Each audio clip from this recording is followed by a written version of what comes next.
What's going on, everybody? You found Bottom Tier Collector. I'm your host, BTC, and this is a bottom tier movie review from a bottom tier movie watcher.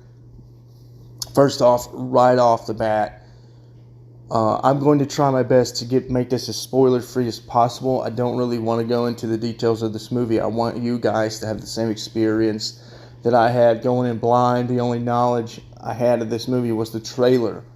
I did not look up any reviews or anything. I didn't talk to anybody that had seen the movie, so I want to extend that experience to you because I think it's going to help you enjoy it more. I know it's not MCU, I know it's not canon and all that stuff, but still I want to respect you guys and give you a spoiler-free review because I'm usually known for holding your hand and walking you through something. Just want to clarify on top of the bumper I have in the title. This is going to be spoiler free. So let's get into it. So yesterday, my son and I, my 5-year-old son, went to see Miles, as he calls him. He actually knows the difference between Peter Parker and Miles Morales. I'm proud of the kid. He's very smart, very intelligent, and he just makes me so proud. Every time I get to spend time with him. And he sat through the movie. So I want to start off right off the bat by saying I don't know if this is the most kid-friendly movie, but it is. There's definitely kid parts in here. And my son was able to sit through the entire movie. He got a little restless for sure. I was watching him in his seat. He was having a hard time sitting down.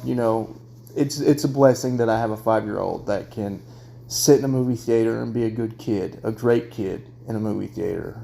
I love my little man, and he just makes me so proud sometimes. So if you're worried about kids in the movie theater, maybe if you're a first-time parent and you haven't gone to a movie before, or maybe you want to try again to bring your kid, I think 5 years old is a great range for this movie. But you can also get away with lower ages. This movie has the benefit of being animated. There's just something about the magic of animation and kids. It really draws them in. My son tapped out in Guardians of the Galaxy 5 or 10 minutes in. We had to go about 45 minutes in. He was a little tired of Black Adam. But he's made it through Super Mario Brothers, Minions, and now Spiderman Across the Spiderverse pretty well. He didn't tap out, and he enjoyed them. So this movie for me had three big elements. There's three big words I take away from Spider-Man Across the Spiderverse. That is relatability, heart, and imagination. And let's get into the relatability. Now, first off, full disclosure, if you're new to the channel and for some reason you haven't seen me on camera, which I'm sure you have, it's pretty obvious I'm a 30-something white male from the South. So I have no context, I have no experience, I have no personal experience with New York or Brooklyn or those people. I definitely do not have any African American or Spanish or Puerto Rican people in my family. So my life experience is very different from the experience of Miles Morales in this movie and his character in general. I also do not have any family members close to me that are cops. So I'm just getting to say maybe my experience is off base, but I don't feel like it's tone deaf for me to say it feels like they captured the heart and soul of the American teenager, what they're experiencing. It seems like they had people from Brooklyn, people with that understand that urban teenage experience. It seems like they had people helping out in both these movies, the first movie and the second movie, with that experience to help make Miles feel very authentic. Miles feels very authentic, and Gwen feels very authentic as well. I feel like teenagers can relate to Miles and Gwen. Um, and I think one thing that helps this movie is the animation, and I don't want to get too much into the animation right now. I want to get into it later. But I do want to say they add a lot of the, I don't even want to say urban art style, but there's a lot of graffiti style animation in this movie, and that's no secret. That's not a spoiler by any means. If you've seen the first movie, there's graffiti in the first movie, and they bring back that graffiti style again. I think that helps to make the movie feel authentic, organic, if you will. The soundtrack, they had classic superhero style music that's more orchestrated, but they also had they had hip hop in the first movie, they had hip hop in this new movie, and I loved the fact that someone out there sounds like Rakim. There was one point in the movie, I think it was just a scene change or a scene setting moment where they were just painting over the scene, and they were playing some hip-hop that sounded like When I Be on the Mic by Rakim. Now, I looked up the soundtrack. It was not When I Be on the Mic by Rakim, but the fact that it sounded like that, it reminded me of Rakim, was really cool. I'm out of touch with rap. I came up when Yellow Wolf and Ritz and Kendrick Lamar and people from that early 10s, what we call them, aughts now. Like, I was big into Black Hippie, Schoolboy Q, Absol, I believe J-Rock's his name, and then Kendrick Lamar, and then I also loved I forget the name of the group these days. I used to be so into it, but Yellow Wolf and Ritz, their little crew. I'm just really big into underground rap. Das Racist, Himanshu, MC Ren. I wouldn't say I had my pulse on the industry, but I definitely paid attention to underground and independent rap when I was coming up in my late teens, early 20s. As a kid, I know a little something about rap that doesn't have a lot of lyrics and rhyme. That's what I prefer these days is lyrics and rhymes and technicality and substance. So I definitely sound like an older rap head, right? Somebody that's not in touch with the soundtrack, the people that rapped for this movie. I'm sitting here talking about Rakim. Rakim's from the 80s and 90s. But yeah, I think the soundtrack, they had Lil Uzi Vert and one of the babies or little babies. I worked at Polaris, and there was this kid in his 20s, early 20s. I don't even know if he's old enough to drink yet. I was definitely a few years older than this guy. And we were allowed to, at one point, to have our own Bluetooth speakers out on the floor while we were working, and he would just play nothing but what's called mumble rap, and it drove me insane. But my feelings aside, I feel like with the soundtrack they chose in Spider-Man Across the Spiderverse, it just goes to show me they do have a pulse on the American teenager, the American kid that's in his early 20s, may not be quite old enough to drink it, and what they're into, and just help it feel more authentic and more organic and less out of touch by the traditional superhero storytelling. So the soundtrack did a lot. And then there was a punk song. I almost got out of my feet when my favorite Spider-Man character, who is Spider-Punk, made his entrance. Which it's known Spider-Punk's in the movie. I'm not spoiling anything. But when he is introduced into the movie, they're playing, I believe it's called Catch Me If You Can. But the band is Cerebral Palsy, and I love this band. Again, Cerebral Palsy came up during my prime, in my early 20s, when I was watching Adult Swim.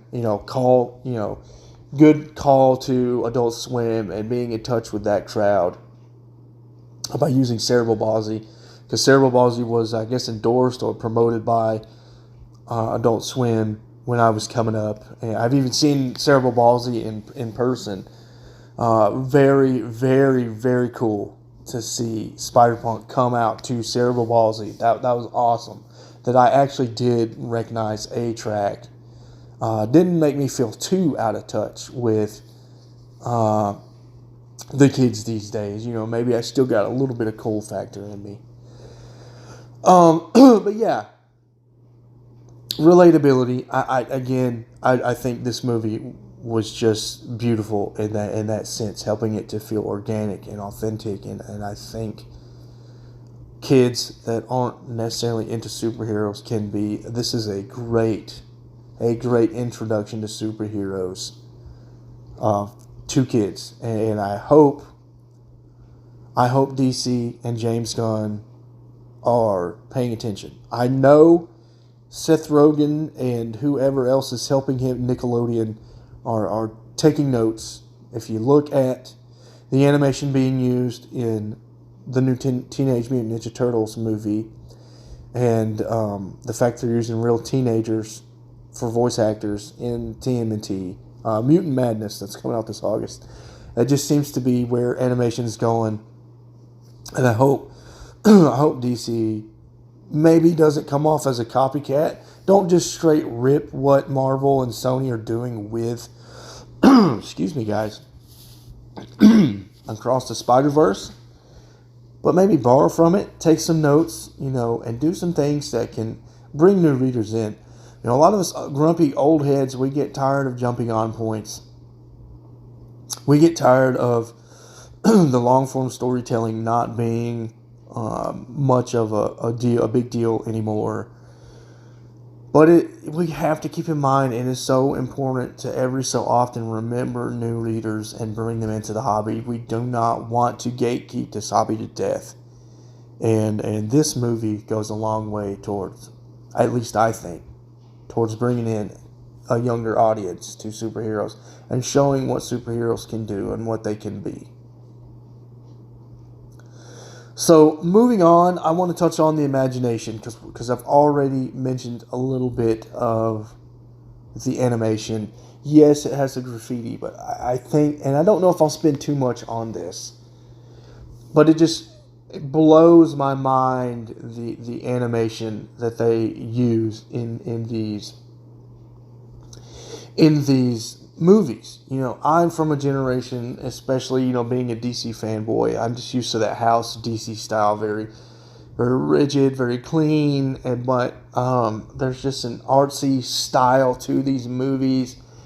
I think it helps with the urban setting, the themes in this movie. I think the art helps. I don't want to say too much, but there's a couple scenes with Gwen Stacy where the art matches her emotions and the energy in the scene. And that's all I really want to say about it. But I thought it was incredible that they thought to do that. Again, going back to the graffiti, I think that's really cool that they overlay graffiti into this art. You also have, that house CGI style. I don't want to say house CGI style. The house CGI style to me is more of a Pixar style. And this CGI definitely doesn't feel like a Pixar movie. But it definitely feels familiar, like the base animation style. Definitely feels familiar, and maybe that's just because I've seen the first Miles movie, but it definitely feels familiar. But then they overlay. I don't want to say too much. I just feel like anything I say could just ruin the experience for you guys. They just overlay different elements of art in this movie. There's some of the characters are copied and pasted straight out of the comic book. Like, there's straight up comic book art in this movie. And I don't even want to say what era or whatever. It's just really cool that we have graffiti and these artsy styles, these painted backgrounds. along with a more familiar CGI setting, and then we also have comic book art, and then also Spider-Punk. He's animated different from anybody else in the movie, and it's really cool since he's a punk rocker guy. He's done up in like a punk rock magazine clippings, vintage like 80s punk art style. It's just really, really cool how they did Spider-Punk. And the art is not clean at all. It's messy, but it's very pleasing to look. It's very pleasing to the eye. It just, the whole movie is eye candy. I also thought the scene changes, how they incorporate, and this is something I don't think you necessarily have to use in animation. I was going to say that this is the beauty of animation, and you can get away with these kinds of things in animation. And I think that's wrong. I think you could use these kinds of scene change techniques in live action movies. I actually think it's been done in Kick-Ass, if I can remember that movie correctly. But they'll go to a scene change, but then kind of like use the comic book panels.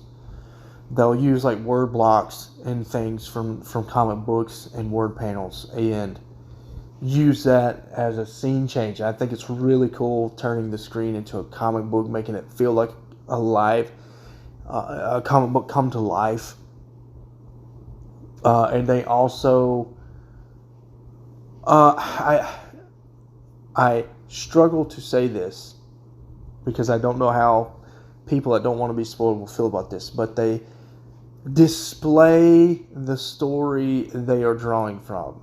I have never read a Miles Morales comic book besides the first issue of his current run. I bought that for little man. His favorite superhero is Miles Morales. And I read the first issue for him in bed one night. That was probably the last time I went to an LCS to buy current comic books.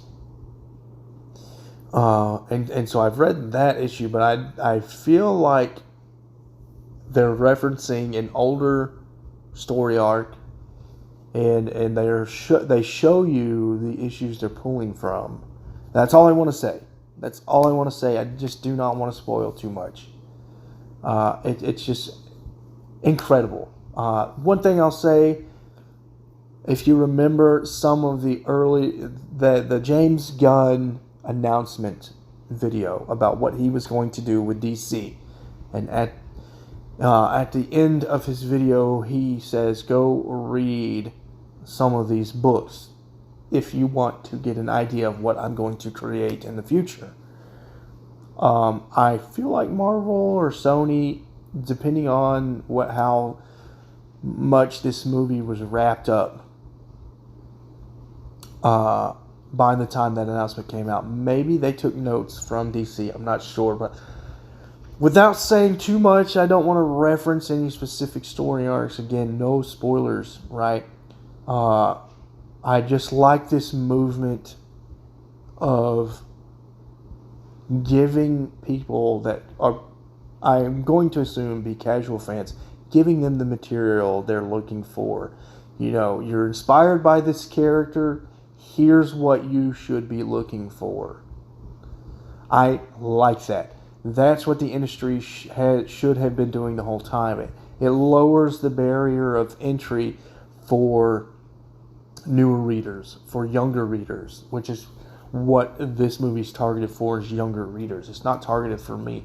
But yeah, I think that's cool. And just the way they displayed it, trying to tie this all back up to the point I'm trying to make. It's the imagination, just wonderful, incredible imagination. They every possibility they could come up with using the magic of animation feels like they used, and I loved how imaginative, how creative that movie was. And then last, I want to touch on the heart in this movie. I experienced every emotion except maybe boredom in this movie. I experienced excitement when the movie started. My son was excited for sure. We experienced laughter, joy. There's definitely funny moments. There's some, some aimed at kids jokes in this movie, and they're definitely that comedy relief to give you a break from most of the movie, which again is heart. You're dealing with you're just dealing with things, problems and trials and tribulations that Gwen Stacy and Miles are going through, and there was a moment I was just so wrapped up in the emotion. There's so much emotion in this movie. I was so wrapped up in the emotion in the movie. I looked over at my son, and I told my wife, and we cried about it together. But I just looked over at my son, and he gave me this cutest smile, and he was just like having a blast in his seat. I'm tearing up now. I hope you guys can't hear me crying on camera, but I just didn't. I was just so in the moment and so happy to be there with my son. And this movie drew that emotion out of me. Wanting to be there with my son. I just wouldn't trade it for the world. Oh, that's a memory I'll take with me to the grave. All right. I need to embrace my toxic masculinity. Real men don't cry, right? Real men don't show emotion. Yeah, there's so much heart in this movie. There were times where I was cheering for Miles, and I'm not even a Miles fan. For real, I don't collect Miles. I came into the hobby right after he was introduced. I think he was introduced in 2011 or 2012. I was in the hobby a year or two later in 2013. So there's just no connectivity there with me and Miles. But this movie really,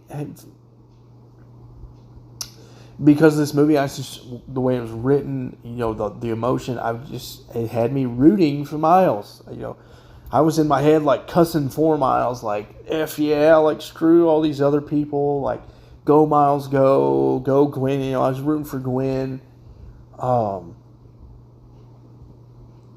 And I think the pacing of the movie is just very high octane, fast movie, which it has its slow moments. It does slow down for a little bit to let you catch your breath, to let you laugh for a little bit. But there's just so much energy and heart and emotion in this movie that you're going to feel something in this movie. You may not cry like I did. You may not get emotional, but you're going to experience every emotion in this movie. It's just quite I don't want to say an emotional roller coaster. It stays pretty focused on the tone, the pacing, just everything is very good at being focused on the purpose of the story. And it doesn't stray too much. Everything kind of matters and centers around Gwen and Miles. And that's good. Very good, especially for the attention deficit folks like me. We don't need rabbit trails. We don't need scenes that we feel like could be cut out. Nothing felt like it needed to be cut out. Some closing thoughts. Again, I think this movie is innovative. I think this movie is what the industry needs right now. I feel like as we're phasing out the Generation 1 MCU, as DC's trying to find its foothold, I just feel like, especially for the big two who largely represent comic books as a whole, they may not be majority shareholder. Indies are so popular these days. They may not have the best stories, but let's face it, when the casual person thinks of comic books, they think of DC and Marvel. And this movie is what the industry needs. There's so much authenticity in here. The story is so organic. It doesn't feel out of touch. It doesn't feel too old for a younger audience, and it doesn't feel too young for an older audience. I saw myself in Spider-Punk. I felt 18 years old all over again seeing Spider-Punk. When I was questioning how I was raised and how I was brought up, and I got into being a punk and that mentality, and my life for a long time was being against the government, not trusting the government, and conspiracy theories. I've since pulled the plug, and I've come back to reality, and I'm very much a watered-down version of that 21-year-old kid. But when I saw Spider-Punk out there, I felt like I saw myself in Spider-Punk. The person I aspired to be, the person I romanticized as an 18, 19, 20, 21-year-old is a character like Spider-Punk. And that was a treat. And to have music I recognized was a treat. And the hip-hop, it felt like hip-hop. It didn't feel like mumble rap. It didn't feel like 80s rap. It just felt like that good, I don't know, it just felt like that timeless sound certain rap has. And I did look at the soundtrack. It's a lot of current, relevant rap artists. So hats off to them for having a more hip-hop sound than a mumble rap or a trap music sound. Because I feel like going with a more timeless hip-hop sound makes the movie more accessible to all people. Because I feel like, people of my generation, we're more open to hip-hop than older people are. And I think people in my generation, the 30s and 40-year-olds, are going to like the soundtrack. And I think that helps to bring us in. So there's just elements, they're just things I think most age groups can draw from for this movie. And it's just incredible. I think, final statement, this is the greatest animated anything I've ever seen. I don't even know what my favorite, except my GOAT movie, The Sword and the Stone from Disney. No movie will ever beat that. There's just a level of sentimentality and nostalgia I have with The Sword and the Stone. But if excluding The Sword and the Stone, Spider-Man Across the Spiderverse is the greatest animated anything I've ever seen. It was incredible. I loved it through and through. There was not a moment where I felt like the movie was too long. There was not a moment where I was bored. There was not a moment where I was tempted to check the time. I was immersed the whole time.